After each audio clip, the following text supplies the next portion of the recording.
Just before we get started with this video, I do want to say that this guy's name has two pronunciations, Charmaine or Charlemagne.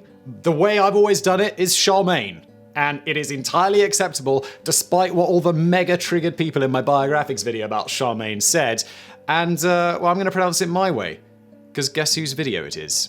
His name means Charles the Great, a fitting description for a brilliant military commander, visionary leader, and one of the most influential figures of the early Middle Ages. Better known as Charlemagne, he ruled over a vast domain not seen since the Roman Empire, and is often referred to as the father of Europe, Charlemagne. At the time of his death in 1814, Charlemagne's staggering list of accomplishments included a cultural and intellectual revival and establishing administrative policies from which future nations were built. Here's a mere sampling of Charlemagne's impressive highlight reel. Number 10. Common currency. With the rapid expansion of new territories within his realm, Charlemagne recognized the need to simplify commerce by developing a standardized currency. He reformed the previous monetary system by establishing mints, mainly in modern-day France and Germany, to produce high-quality silver coinage called the livre Charolingien something. The new structure divided a pound of pure silver into 20 sous, which were then subdivided into 240 deniers, that's pennies. The coin featured either Charlemagne's image, name, or insignia, thus carrying a value guaranteed by royal authority. By replacing a hodgepodge of gold coins in circulation from different regions, trade became much easier to manage, leading to a more stable and prosperous economy. Number 9. Sibling rivalry. Charlemagne and his younger brother, Charlemagne, became co-rulers of the Frankish kingdom after the death of their father, King Pepin III, aka Pepin the Short, in 768. The arrangement didn't sit well with either prince, resulting in a bitter power struggle to assume sole kingship. Charlemagne considered himself to be the rightful heir to the throne based on claims that his sibling had been born out of wedlock. In other words, he called his brother a bastard and refused to play nice. The acrimony threatened to destroy the Carolingian dynasty founded by Charles the Hammer, their grandfather and Charlemagne's namesake. However, the crisis came to an end in 771 with the mysterious death of Charlemagne, paving the way for Charlemagne's historic reign. Number 8. Family man. Although Charlemagne zealously spread the gospel throughout his life, he wasn't exactly a model Christian himself. The monarch eventually fathered at least 18 children from 5 wives and several concubines. As a means of strengthening his reach, he installed his sons as kings and military leaders, but not all of them remained loyal. His eldest son, Pepin the Hunchback, launched a failed rebellion against his father in 792, resulting in his exile to the monastery in Prüm. Charlemagne's controlling nature included not allowing his daughters to marry. Historians have suggested this ban prevented any competing heirs from challenging his intended legacy or claims to the throne. Number 7. Not couture. Royal figures have a long-standing reputation for flaunting extravagant threads. For example, King Louis XIV of France took power dressing to new heights, with the closet brimming with robes, wigs, and high heels resembling the set of RuPaul's Drag Race. But Charlemagne took a different approach. Instead, he preferred simple clothing worn by the common masses, emphasizing function over fashion. A typical cloak of the period consisted of 2 heavy cloth panels protecting from the cold weather outside or in his drafty palace at Aachen. Like most medieval warriors, Charlemagne always wore a sword, requiring free movement when slashing and bludgeoning his opponents in battle. Number 6. Metal God. Christopher Lee was world-renowned for his portrayal of iconic roles ranging from Dracula to Saruman during a prolific career spanning nearly 70 years. He also released a pair of symphonic heavy metal concept albums based on another famous family member's life, Charlemagne. The Carandini family, Lee's maternal ancestors, is one of the oldest clans in Europe, with roots dating back to the 1st century CE. And with bloodlines connected to the legendary emperor, they were granted the right to bear the coat of arms of the Holy Roman Empire by Emperor Frederick Barbarossa in the 12th century. In 2010, Lee recorded Charlemagne by the Sword and the Cross, for which he received the Spirit of Hammer Award at the Metal Hammer Golden Gods Award ceremony. 3 years later, he followed up with Charlemagne, The Omens of Death. The legendary actor can also be found starring in an accompanying video, The Bloody Verdict of Verdun. Although Lee never tasted real blood in battle, he did serve in World War II as an intelligence officer in the Royal Air Force. For his services to the arts, the London-born thespian was appointed Commander of the Venerable Order of St. John, Commander of the Order of the British Empire, and finally achieved knighthood in 2009. Number 5. Role model. Charlemagne's unification of Europe and military prowess would later inspire Napoleon Bonaparte to attempt a similar feat. Let's just say he came up short. Still, that didn't stop the Corsican tyrant from trying.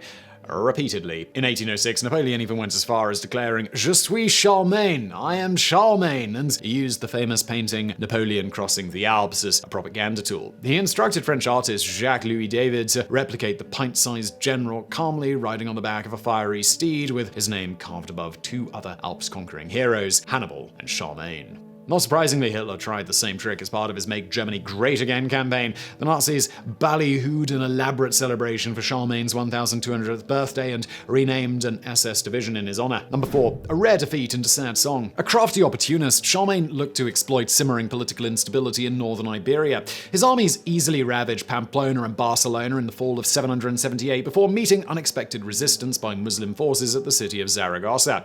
Following a month-long siege, the Franks accepted a substantial amount of gold and several hostages to vacate the city. But while attempting to cross the Pyrenees on the journey back home, they were ambushed by a large guerrilla force of Basques along a narrow stretch called the Roncevaux Pass. The attackers utilized their extensive knowledge of the local terrain to annihilate the Frankish rearguard with a steady barrage of javelins and arrows. The Basques also managed to plunder the baggage carts loaded with loot.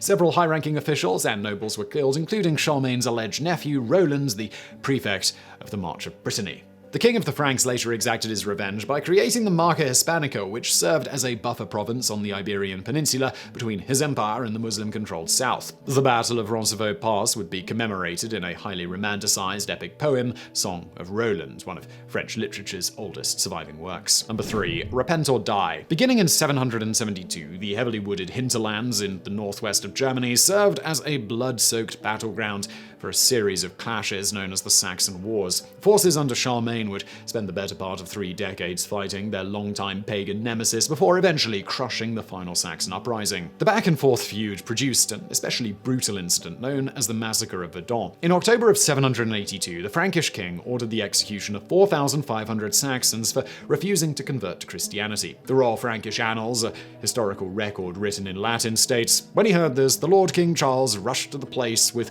all the Franks that he could gather on short notice and advanced to where the Aller flows into the Weser. Then all Saxons came together again, submitted to the authority of the Lord King, and surrendered the evildoers who were chiefly responsible for this revolt to be put to death. 4,500 of them. This sentence was carried out." Over the years, scholars have long debated the veracity regarding the total number of victims in the mass killing. However, noted author and historian Alessandro Barbaro asserts that Charlemagne's vengeance may have been inspired by the Bible in order to act like a true king of Israel. Number 2. Crowning achievement. On December the 25th, 800 CE, Pope Leo III crowned Charlemagne as Imperator Romanorum, Emperor of the Romans at St. Peter's Basilica in Rome. The lavish coronation restored the hallowed title in the West for the first time since the 5th century. The pact proved mutually beneficial to both parties. Leo received added muscle to protect him from attacks by rival factions. A mob had recently tried to rip out his tongue and eyes, while the Frankish monarch now had the church's blessing to continue his domination on the continent. Additionally, Charlemagne's new bejeweled crown served to diminish the rule of Empress Irene I of the Byzantine Empire, aka the Eastern Roman Empire. The Pope had rejected a female monarch's legitimacy and admonished her for deposing and torturing the rightful heir, Constantine VI, who also happened to be her son. It should be noted that the term Holy Roman Empire wasn't officially circulated until 1254. After being named emperor, Charlemagne provided the majority of the territory, which eventually became several autonomous multi-ethnic domains before dissolving in 1806. Number 1. Luck of the Frankish. Charlemagne sparked a cultural renewal known as the Carolingian Renaissance, the ramifications of which helped shape and modernize Western civilization. As one of his most enduring legacies, he actively sought to promote education, the arts, and literature by financing academic centers throughout Europe. To help facilitate this, he turned to Ireland. After all, Celtic monks owned a reputation for skillfully and painstakingly transcribing classical and Christian texts in Latin, such as the illuminated masterpiece Book of Kells. Numerous Irish scholars were widely recruited, serving in monastic schools established by Charlemagne.